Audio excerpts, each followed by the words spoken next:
नमस्कार। येत्या काही दिवसामध्ये आपल्याकडे इयत्ता 10वी आणि 12वीच्या परीक्षा होणार आहेत। या बोर्डांच्या परीक्षा जिल्हाभरामध्ये कॉपी मुक्त करण्याचा निर्णय आम्ही घेतलेला आहे। शासनाने तशा सूचना दिलेल्या आहेत। आपल्या जिल्ह्यामध्ये कुठल्याही परीक्षा केंद्रावर कुठल्याही परिस्थितीमध्ये कॉपी होता कामा नये। जर एखाद्या शाळेवर अशा पद्धतीने कॉपी होण्याचा प्रकार उघडकीस आला किंवा कॉपी करताना विद्यार्थी निदर्शनास आले तर त्या शाळेची मान्यता रद्द करण्यात येणार आहे।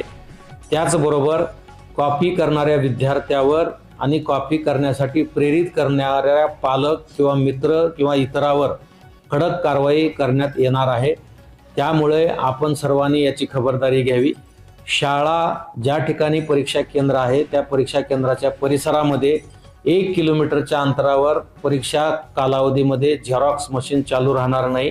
या संदर्भामध्ये आम्ही सक्तीचे आदेश काढलेले आहेत। त्याचबरोबर परीक्षा केंद्राच्या परिसरामध्ये जे प्रतिबंधात्मक कारवाईचे कलम आहेत ते सुद्धा कलम आम्ही लागू केलेले आहेत। त्यामुळे कोणीही कॉपी करण्याची हिम्मत करू नये अशा सक्त सूचना विद्यार्थी आणि पालकांना शाळा व्यवस्थापन समितीच्या माध्यमातून देण्यात याव्यात आणि जिल्हाभरामध्ये कुठेही कॉपी होणार नाही याची आपण सर्वांनी दक्षता घ्यावी ही जिल्हा प्रशासनातर्फे आपणा सर्वांना विनम्र आव्हान आहे। Subscribe now and press the bell icon. Never miss an update.